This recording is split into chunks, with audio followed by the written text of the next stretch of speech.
ഇന്ന് നല്ല ഒരു ഇന്ത്യൻ ട്രഡീഷണൽ ലുക്കിലൊക്കെയാണല്ലോ. പുറത്തൊക്കെ ഇപ്പോൾ കുറെ ക്രഷൊക്കെ ഉണ്ടായി കാണും. ആണുങ്ങൾക്ക് വിഷമമാവുമല്ലോ നൂറ. പറയുന്നത് വേറെ ആരുമല്ല, നമ്മുടെ ആര്യനാണ്. ഇന്നത്തെ നമ്മുടെ ആര്യന്റെ ടാർഗറ്റ് എന്ന് പറയുന്നത് നമ്മുടെ നൂറയാണ്. ആര്യൻ ഇങ്ങനെ മാറി കട്ടിലിൽ കിടന്നുകൊണ്ട് നൂറയെ തന്നെ കണ്ണും കണ്ണും എന്ന് പറഞ്ഞ് നോക്കിക്കൊണ്ടിരിക്കുകയാണ്. നൂറ മൈൻഡ് ചെയ്യുന്നില്ല. പക്ഷെ ആര്യൻ നല്ലതുപോലെ ശ്രമിക്കുന്നുണ്ട്. കൗണ്ടറുകൾ അടിച്ചും കമന്റുകൾ പറഞ്ഞും ഒക്കെയും.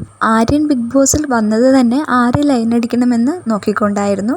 അപ്പോൾ ആര്യന്റെ ലിസ്റ്റിൽ എന്തായാലും തന്നെ റെന ഫാത്തിമയും ഇപ്പോൾ നൂറയും ഉണ്ട്. പക്ഷേ ഇവരൊക്കെ കമ്മിറ്റഡ് ആണ്. റെന ഫാത്തിമയും ഓൾറെഡി കമ്മിറ്റഡ് ആണ്. അവരൊക്കെ അവരുടെ ബൗണ്ടറി കീപ്പ് ചെയ്യുന്നവരാണ്. വളരെ ഡീസന്റ് ആയിട്ട് രണ്ടുപേരും അവരുടെ ബൗണ്ടറി കീപ്പ് ചെയ്യുന്നുണ്ട്, നൂറ പോലും. പക്ഷേ ആര്യനെ സംബന്ധിച്ചിടത്തോളം ബിഗ് ബോസിൽ നിൽക്കണമെങ്കിൽ അവിടെ ഒരു ലവ് ക്രിയേറ്റ് ചെയ്യണം. കാരണം ആര്യന്റെ കോണ്ടന്റ് അതാണ്. അതിനുവേണ്ടിയാണ് ആര്യൻ ട്രൈ ചെയ്യുന്നത് പോലും. ഇന്നത്തെ എപ്പിസോഡിൽ നമ്മുടെ ആര്യൻ കട്ടിലിൽ കിടന്നുകൊണ്ട് നൂറയെ തന്നെ നോക്കിക്കൊണ്ടിരിക്കുകയാണ്. പാട്ട് പാടുന്നുണ്ട്, ഒരു വിരഹ കാമുകനെ പോലെ.